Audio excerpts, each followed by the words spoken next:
Okay, here's my intro. Let me just erase that right there and go simple. My name. A-Z. No, I don't like that. A-Z-I-Z-A-K-I-B-I-B-I.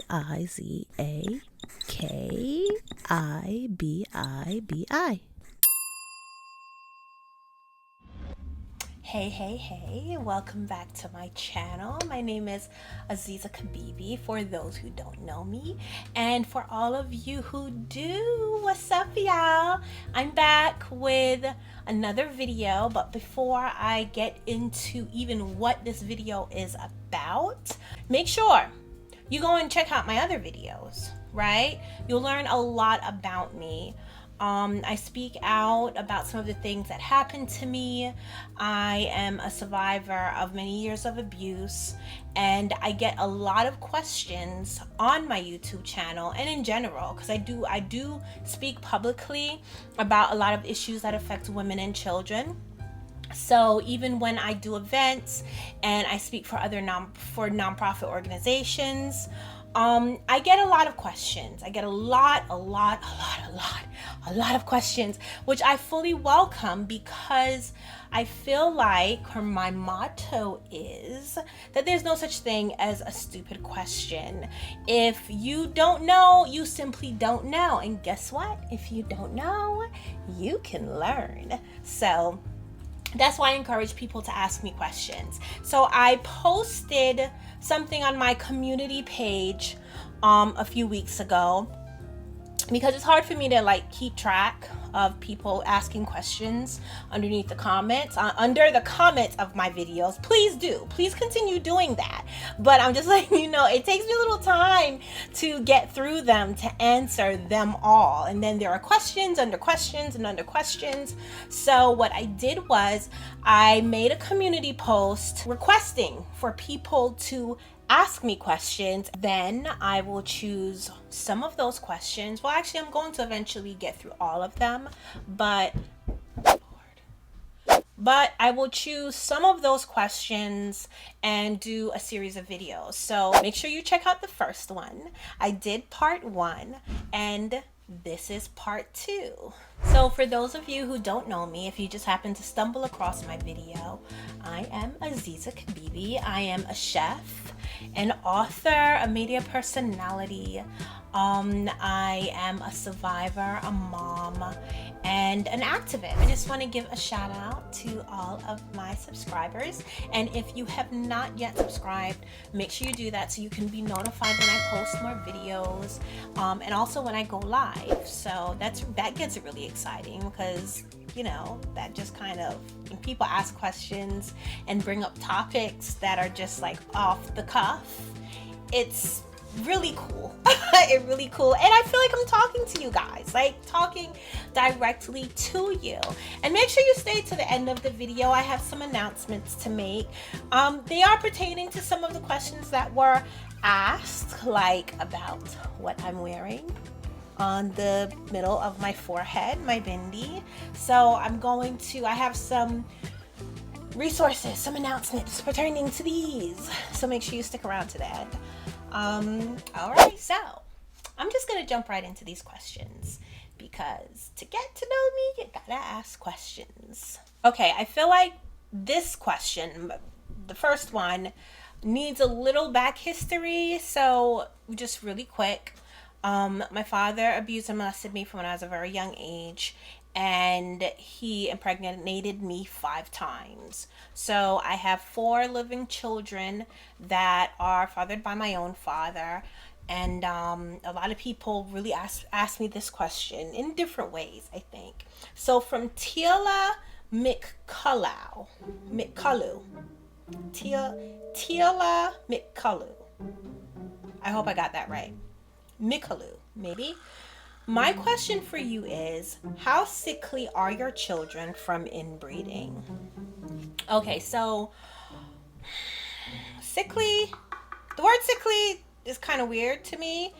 I don't know, because I have 2 children that were born with inborn errors. One of my daughters, who passed away a few years ago, she had spinal muscular atrophy, which is a form of muscular dystrophy where the where the communication between the brain and the muscles are interrupted.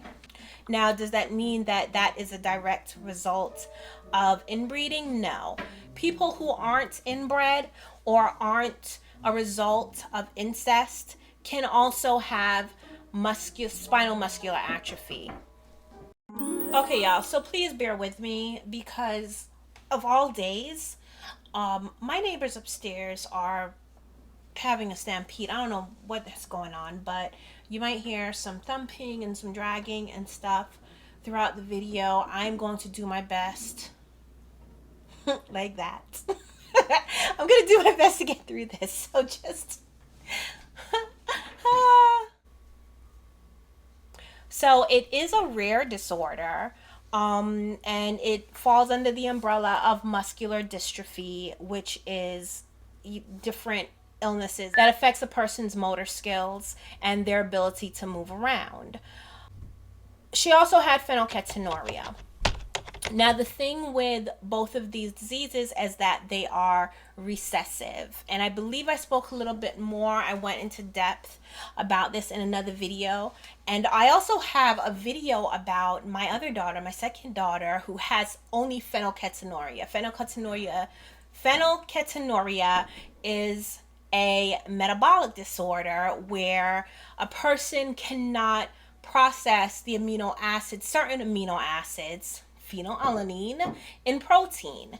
So it can be, if unchecked, if it is not discovered, it could cause different mental issues, it could cause developmental issues, which is why here in New Jersey, and I'm pretty sure in many other states, children who are born in the hospital are screened for phenylketonuria. Now, you don't have to be related to get spinal muscular atrophy or phenylketonuria.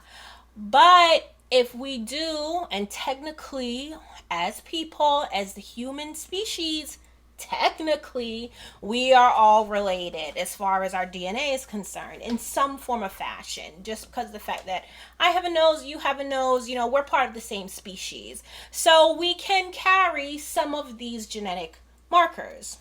One of them being PKU, one of them being SMA.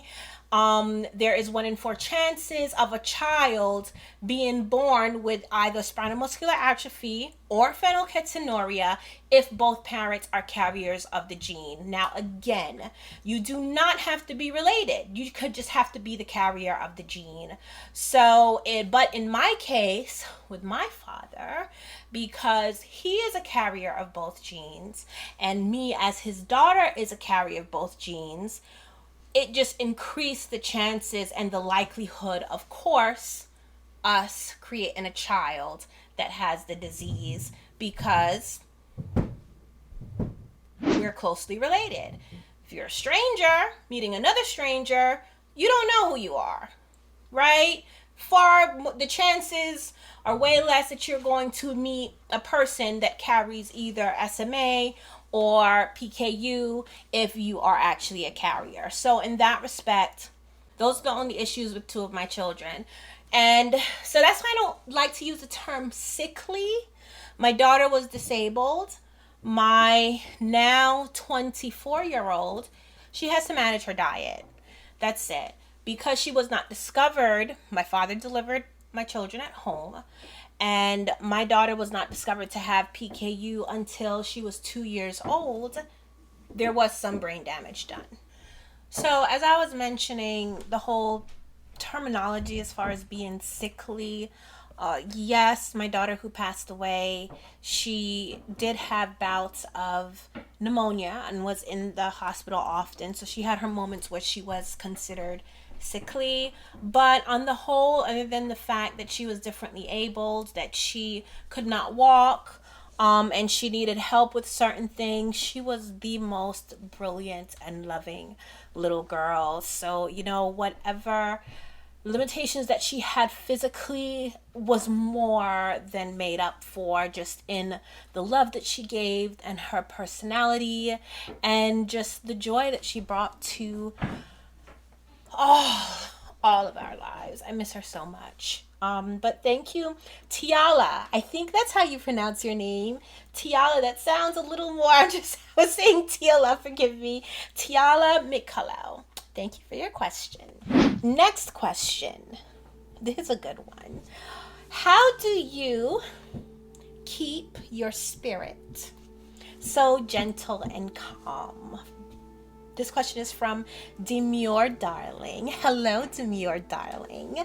Thank you for your question. How do I keep it so gentle and calm? Thank you. I'm glad you think that way. No, I've been told that before. Like, for instance, I'm really keeping it together for this noise from upstairs. But I think it's my appreciation of life.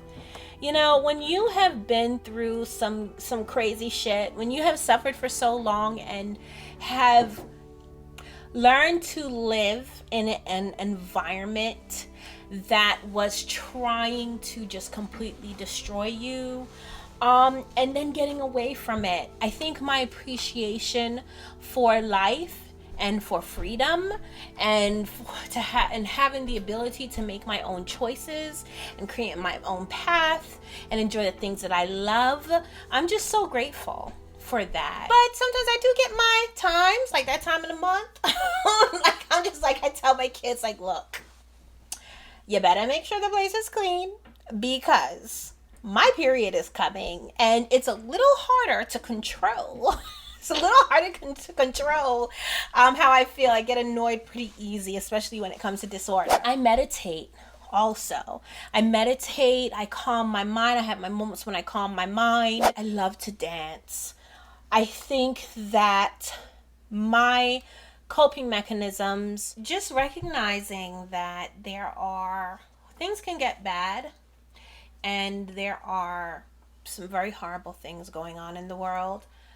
But it could always be worse, really. Like, it could always be worse. I had a moment, my family and I, we were homeless for 4 months. And every day I was just trying to figure out how to make arrangements for somewhere for us to stay every night. And the stress was there. But you know what? All I could really say is that I appreciated that I had resources. There was someone in my life, a couple of people in my life that really helped. My mother wasn't one of them. Let me just say that. My mother was not one of them. But I had people in my life that were supportive. And I was working. I had a job. And that was before our current state of affairs. You know, it was like just before all of that hit, we were out there. So of course it just felt like a blessing. And I think I just have this ability to appreciate the little things because, you know, like, look at my orchids. Aren't they pretty? I just think flowers are so beautiful. Anyway, so that's how.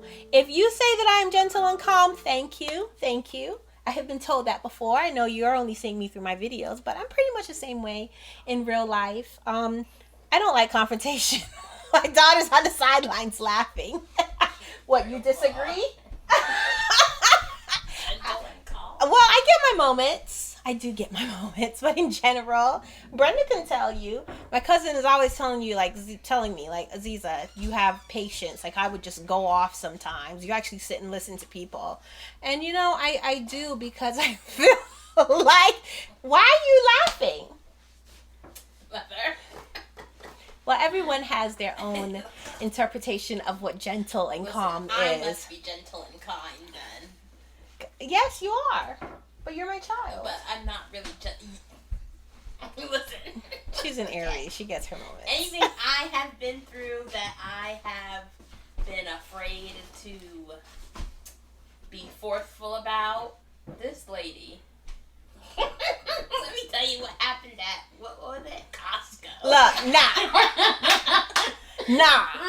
Unless you are going to be on camera, which she'd be running from, you don't have anything to say. I don't want to hear it.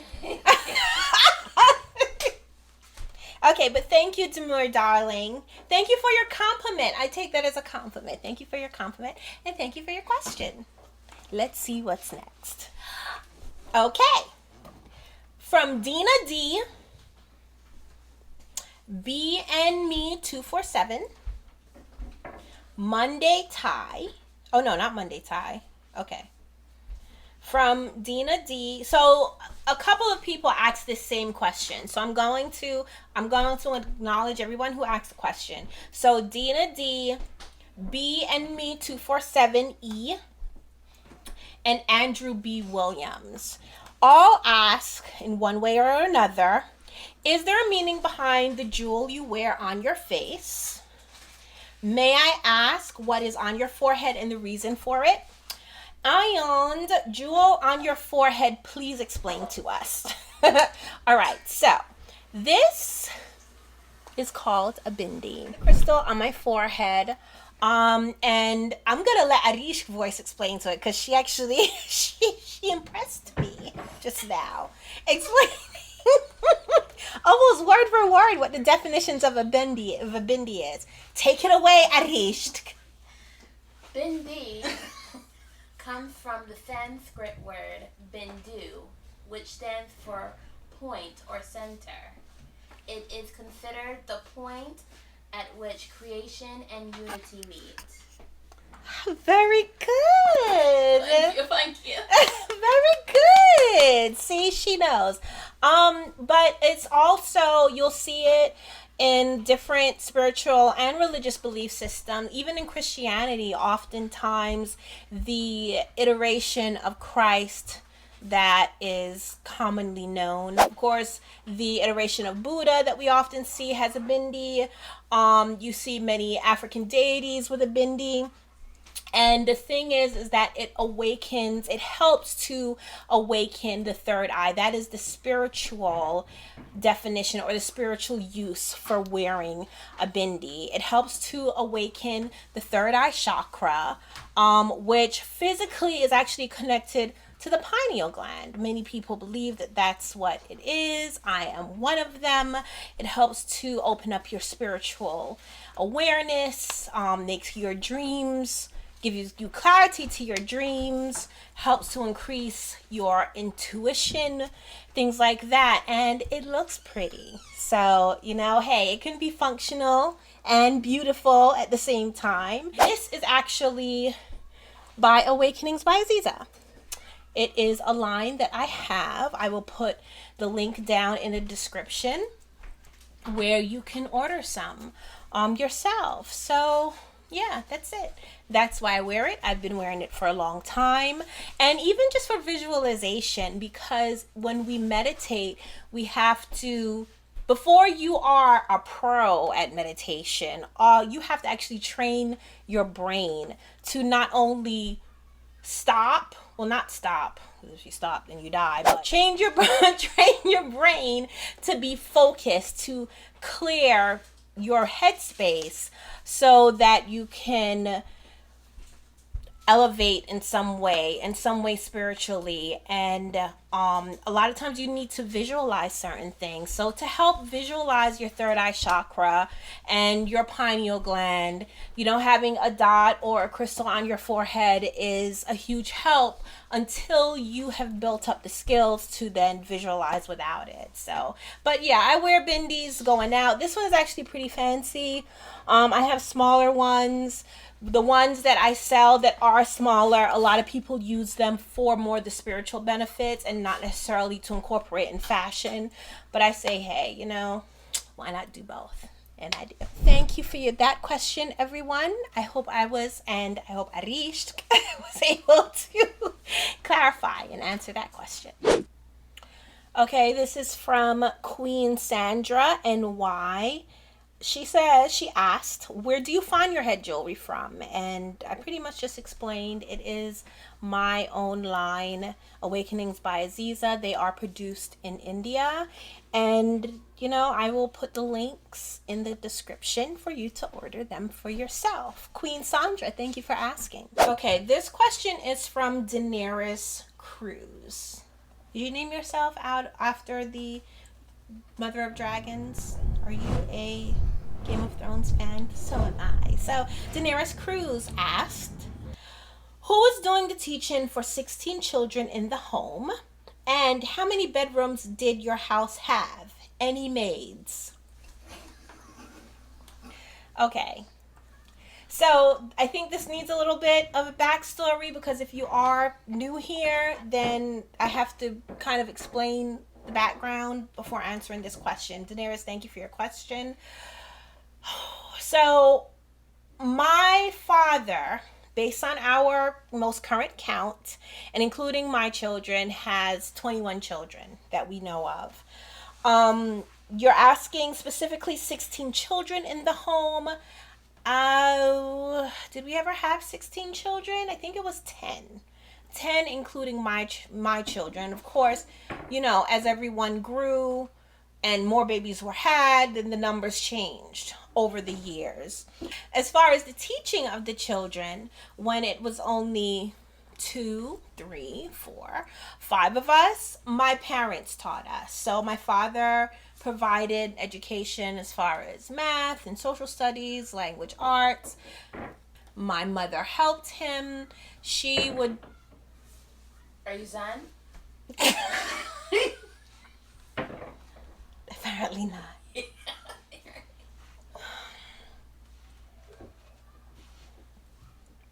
He would give the classes. So my father would give the classes, and then my mom would assign the homework, check the homework, give the test. So they worked together in teaching us. That only went on until I was 11. Actually, before I turned 11, part of my schooling was to teach my siblings how to read and write and do basic math. A part of our curriculum was African American history. So while I did not grow up learning much about American history, I learned a lot about African American history and the state of African Americans in America and the experience and the horrors that was slavery and the suffering of enslaved, stolen Africans and enslaved African Americans. So, I grew up knowing that. As far as, and I mean, I'm going to correct myself. That is American history. But as far as just American history, like the founding fathers and how many states, those kind of things, my father did not really teach us. Math was a huge thing. I learned algebra and trigonometry from a very young age. But then that all stopped. It was actually considered a crime, an offense, if any of us were to learn or do any schooling. My dad just stopped all schooling. I was about 13, 14 by then, but once we moved from my hometown, the town where I was born, to the house that my father built that we renovated, I would sneak and teach the kids. So, like, literally, I would sneak and teach the kids, my siblings, how to read and write, writing out dashed lines for them to practice their handwriting. And I remember us being up in the attic, because the whole house was unfinished. We was sleeping on mattresses on the floor. Us being up in the attic, and because my father didn't venture to the attic very often, especially during the day, a lot of times he was working or doing other things, working downstairs on the second and third floors. So what I would do is that when I wasn't doing construction work in the house, I was giving the kids paperwork, ABCs, handwriting, basic math. I had found some of my old books and my old workbooks and copied lessons from out of them. And then I remember one time he started coming up the steps to the attic, and I literally had to grab all of the papers, all of the pencils, and like throw them in a box and cover them with some clothes so he wouldn't find out that I was still teaching the kids. So that was something. And it's funny to look back on that now, because I realized that I don't even know if he knew it. It was all a strategy. That's where I even have so much empathy for the experience of stolen Africans and enslaved African Americans, because it's like the mechanisms that were put into place to keep enslaved people ignorant and afraid, my father used them. And now, actually, now that I think about it, did he get some of those ideas from the history that he was reading about it? That's something I never considered that before. Yeah, so that was that. How many rooms were in the house? So before we moved to the house in East Orange, we lived in an apartment that was what was called the daughter apartment to my grandmother's house. My grandmother's house was huge. It's like a mansion. And then the daughter apartment only had 2 bedrooms. At the time, there was like 5 of us, and it grew to 6 of us, and we slept in bunk beds that my father made. He was a cabinet maker. Then when we moved to our house in East Orange, he actually added on. I believe the original house had 4 bedrooms, but he added on another 3 bedrooms. Now, again, these weren't finished bedrooms. They were assigned to, you know, everybody in the family, but they weren't finished before the house got struck by lightning and burned to the ground. Each had a bedroom. Some of the younger kids had planned to share. The intention of the attic, where we had stayed during a period of renovating everything else, was to be like a huge nursery for all the little kids. And then the older kids or the older family members had then rooms on the 2nd floor, which my father actually expanded on. So I believe it was a total of 7 bedrooms. Wait, what yeah. about Eatontown? Oh, yeah, when we met to Eatontown. So after the house burned down, my father moved us to Eatontown, New Jersey, South Jersey.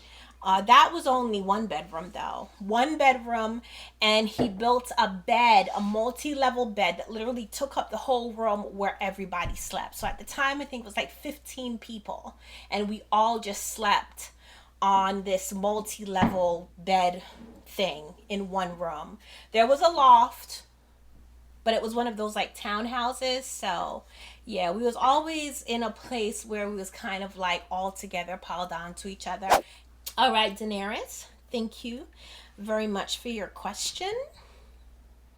Oh, yeah, your question was full of questions. Okay, so you got a couple in there. How many bedrooms did you have? Oh, and did we have any maids? No, we didn't have any maids. We were technically, well, no, I can't say we were slaves in that respect, where I do think that family members should get together to keep the house clean, but no. My father, he was not into maids. He was into, working everybody. So we had a designated day that we did all the housework. We cleaned the house from top to bottom, and we had to maintain the order as best as we can. All right, so that's it for part 2 of You Asked and I Answered. Thank you all. Thank all of those who contributed their questions. I hope that I was very succinct. I don't think I'm that succinct. I think I'm kind of long-winded, but I hope you got the information, the answers you were looking for.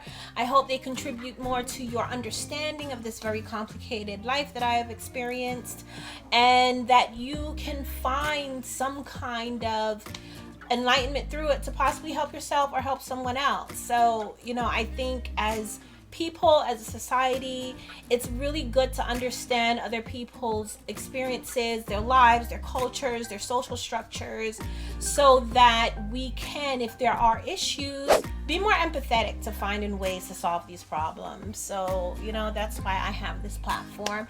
And as far as the announcement, I kind of gave it away earlier when Miss Queen asked the question about where do my bindis come from.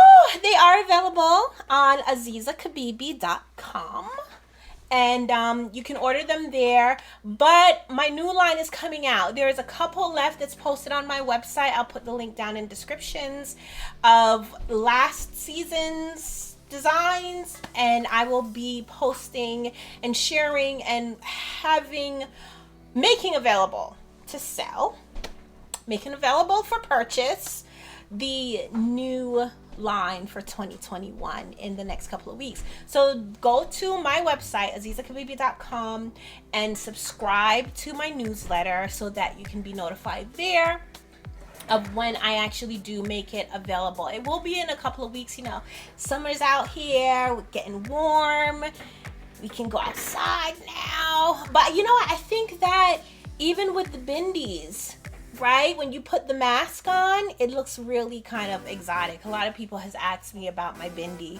when I wear a mask, but you know, either way, it's fashionable and functional spiritually.